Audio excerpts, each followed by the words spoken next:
मध्य पूर्व में एक बार फिर सुरक्षा को लेकर गंभीर सवाल खड़े हो गए हैं। संयुक्त अरब अमीरात यानी यूएई के सबसे अहम ऊर्जा प्रोजेक्ट है बाराकाह न्यूक्लियर पावर प्लांट। उसके पास ड्रोन हमला हुआ। नमस्कार, मैं आपके साथ विभा उपाध्याय और आप देख रहे हैं न्यूज 18 बिहार झारखंड का डिजिटल प्लेटफॉर्म। ये हमला सिर्फ एक सुरक्षा घटना नहीं बल्कि पूरे देश की, पूरे क्षेत्र की ऊर्जा स्थिरता पर एक बड़ा सवाल बन गया। रविवार को बाराकाह न्यूक्लियर पावर प्लांट के पास एक बाहरी इलेक्ट्रिकल जनरेटर को निशाना बनाया गया।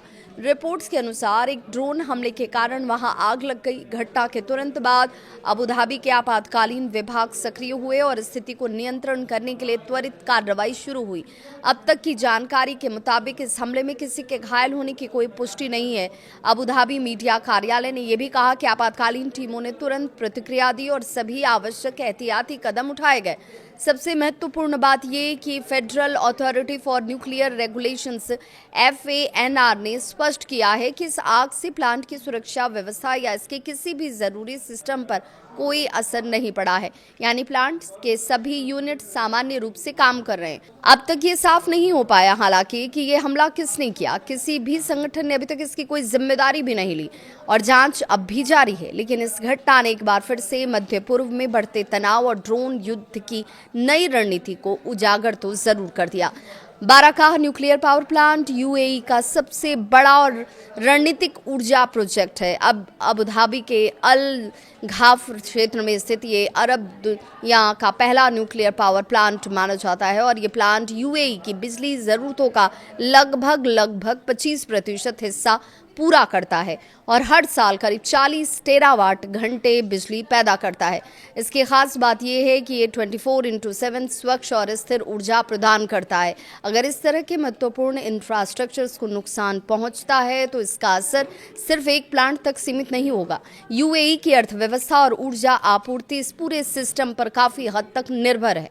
देश लंबे वक्त से प्राकृतिक गैस पर निर्भर रहा है और बाराकाह प्लांट इस निर्भरता को कम करने में अहम भूमिका निभा रहा है।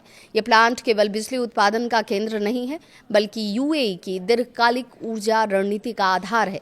इसका लक्ष्य है कम से कम 60 वर्षों तक स्थिर बिजली आपूर्ति को सुनिश्चित करना। इसके अलावा इस प्रोजेक्ट ने देश में रोजगार, तकनीकी प्रशिक्षण और न्यूक्लियर क्षेत्र में विशेषज्ञता बढ़ाने में काफी मदद की है। बाराकाह प्रोजेक्ट ने यूएई को अंतर्राष्ट्रीय न्यूक्लियर सहयोग का एक बड़ा केंद्र बनाया है। इससे न सिर्फ ऊर्जा क्षेत्र में क्षमता बढ़ाई गई है बल्कि देश की तकनीकी और औद्योगिक ताकत को भी मजबूती मिली है। यह हमला भले ही सीमित जरूर बताया जा रहा हो लेकिन इसका संदेश बड़ा है। मध्य पूर्व में ऊर्जा इंफ्रास्ट्रक्चर अब सीधे सुरक्षा खतरों के दायरे में है। उसकी सुरक्षा को लेकर अब चिंता ज्यादा पैदा होती है। जब बात न्यूक्लियर पावर जैसे संवेदनशील सिस्टम की होगी तो कोई भी छोटी घटना वैश्विक चिंता का कारण बन सकती है। क्या आने वाले समय में ऊर्जा सुविधाएं नए युद्ध का केंद्र बनेंगी? आप इस घटना को कैसे देखते हैं? अपनी राय कमेंट सेक्शन में जरूर साझा करें।